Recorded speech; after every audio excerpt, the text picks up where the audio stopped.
places. I've never done this. This is like ultra multitasking.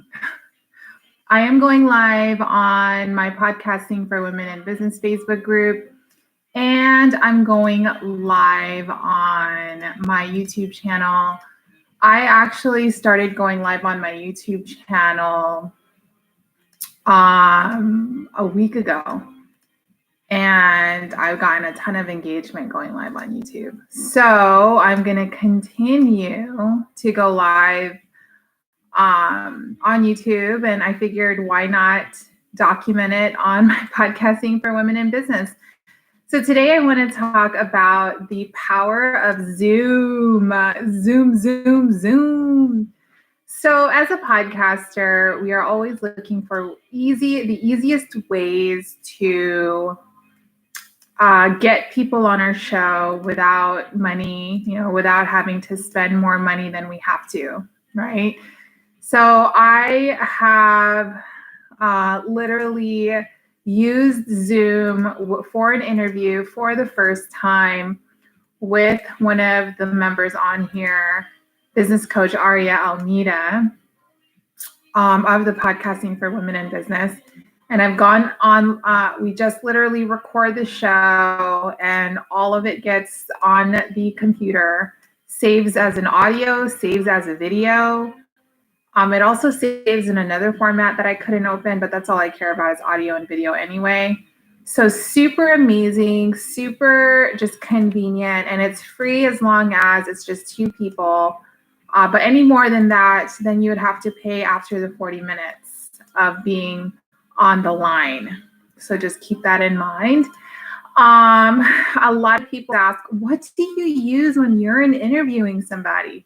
Do you call them? What about if it's long distance? Use Zoom. So I did Zoom, I recorded it, and then I uploaded it into my Anchor platform.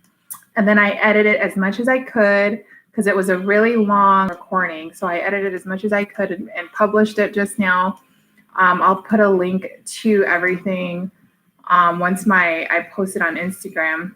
But Zoom is the most convenient thing you can really do when you are doing things with other people. So if you are doing like calls international, you can even do Zoom as an international call.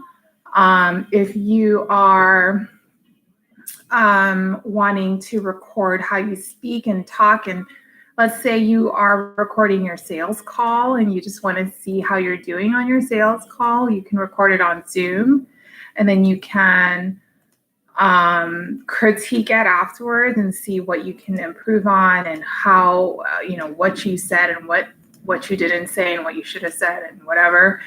Literally, Zoom is like the best thing. And you can literally just use the same link over and over again. Even for coaches, if you're a coach, you can use Zoom to do like your coaching calls.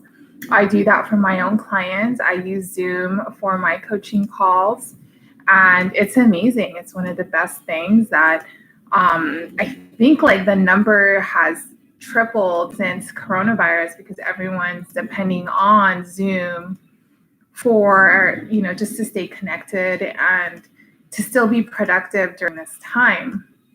So if you have questions on how to, record a show or where do you record if you are doing an interview, definitely use Zoom, and you don't even have to pay it a fee as long as you are just calling between two people. Any more than that, you would have to start paying.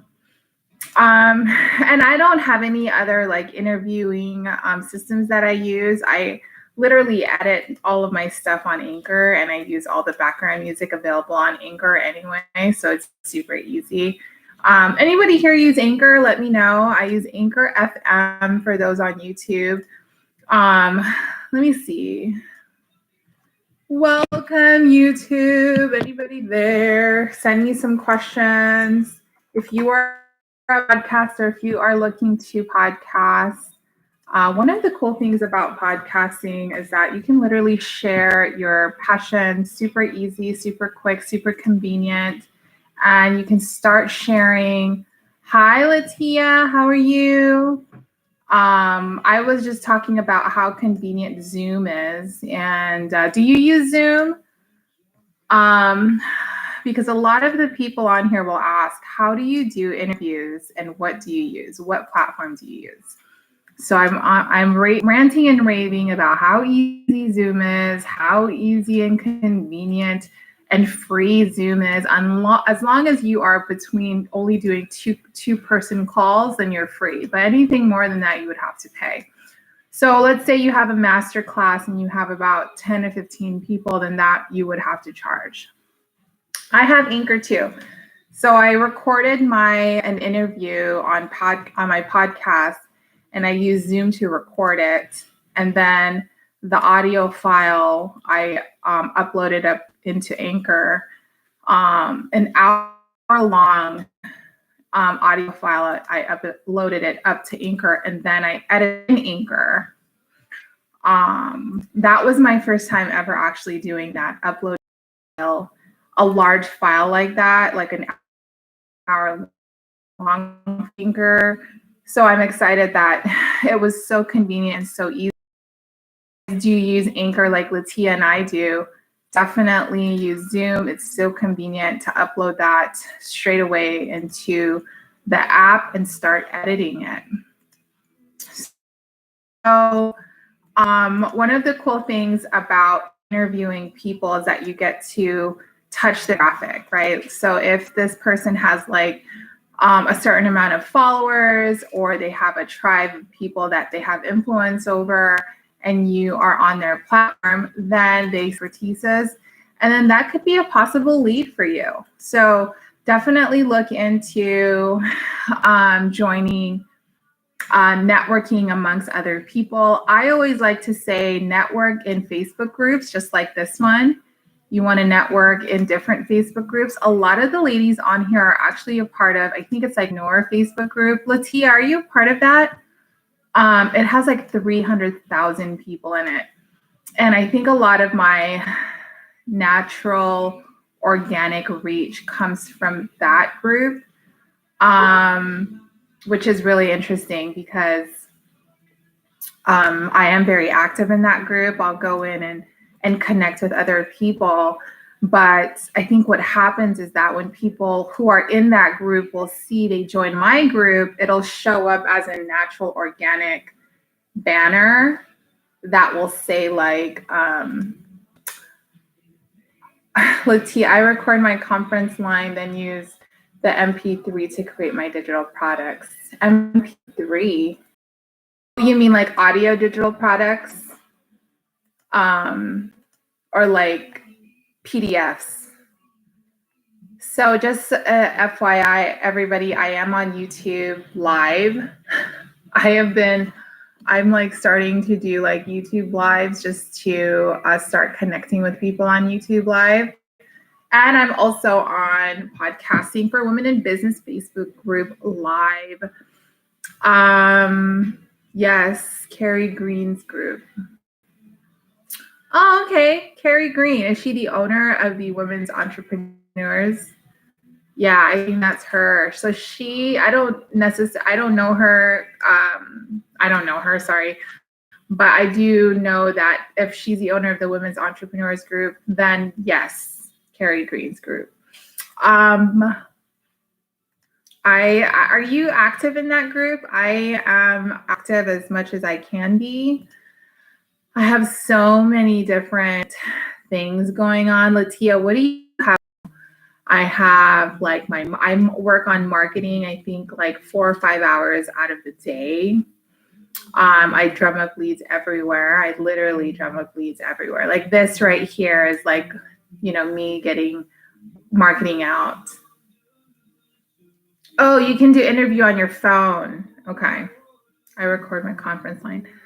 So I actually did my first interview a long time ago with someone that was someone that I just really respected.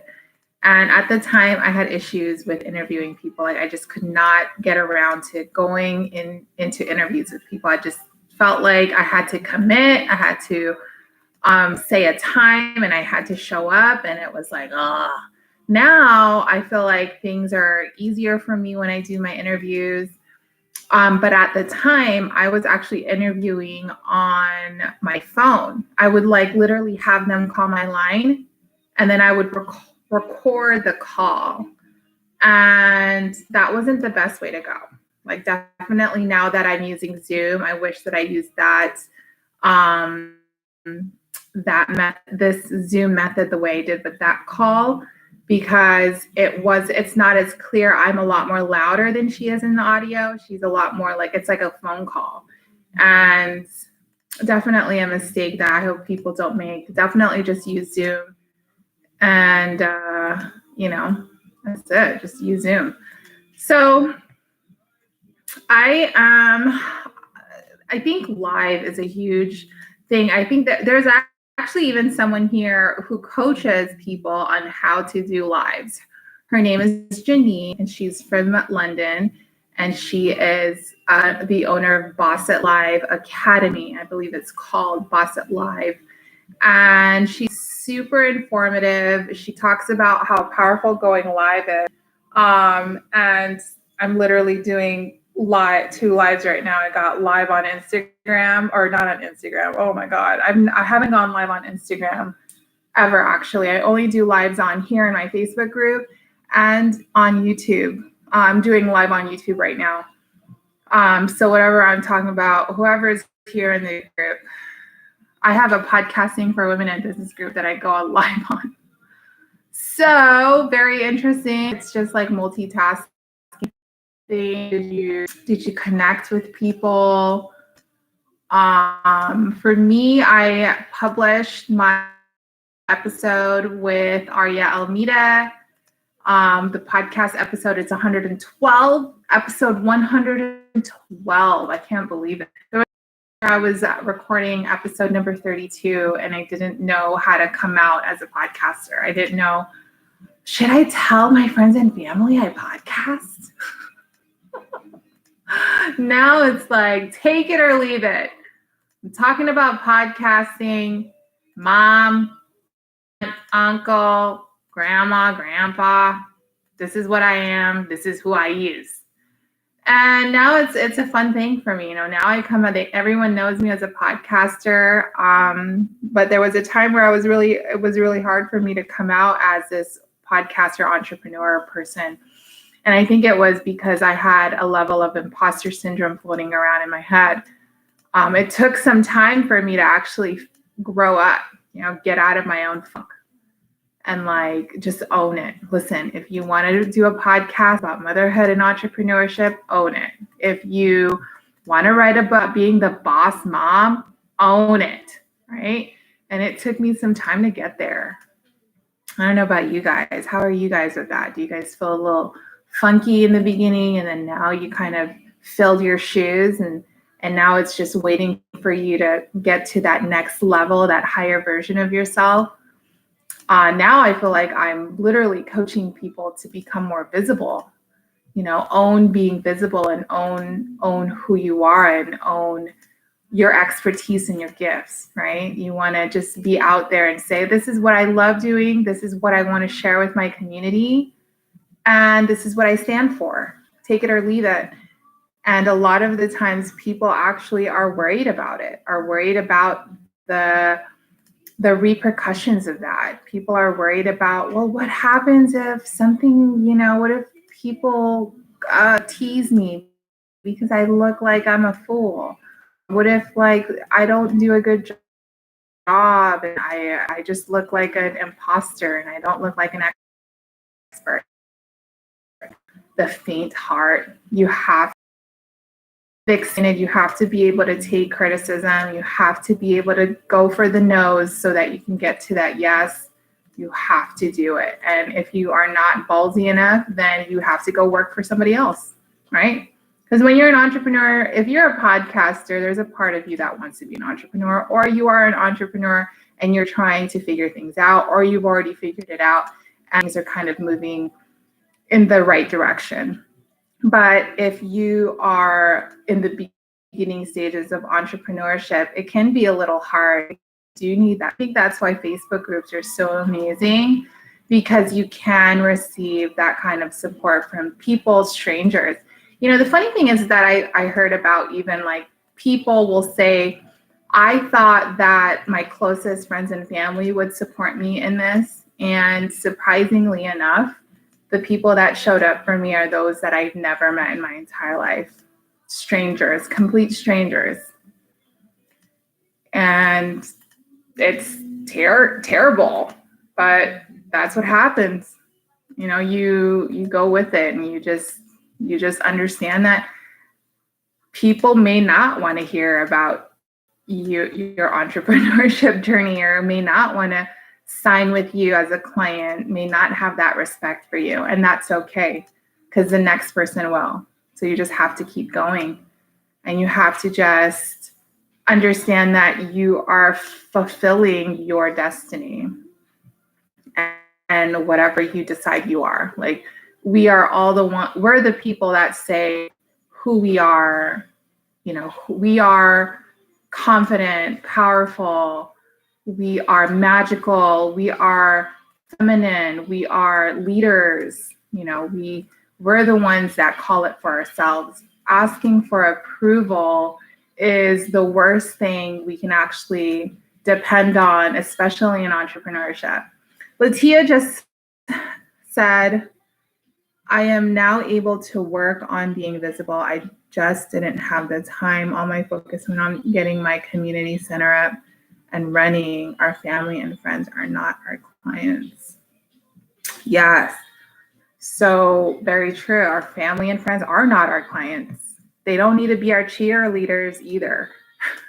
And that's the thing, when you don't have that strong sense of confidence in you, you are seeking a cheerleader, and you're seeking it in the closest people around you. And when we don't have that, we question, well, maybe I should just go back to work, right? Maybe I should just go figure it out and work for somebody. And hi, Jamaica. And just, give up on it. But when we bet on ourselves that we can provide a living and command a certain lifestyle with our own gifts, we have to be our own cheerleader. Like, that's literally it. And when podcasting for me was that, I learned about my own self-confidence through podcasting. Crazy, right? Anybody feel the same way? You guys feel the same way? Do you guys feel like a platform that you came out with and just started sharing yourself and becoming authentic? Was that the catapult to being this confident person? For me, it was. For me, that was, I think podcasting definitely gave me that confidence. It gave me practice in speaking, because there was a time where I had no way to form my thoughts and ideas.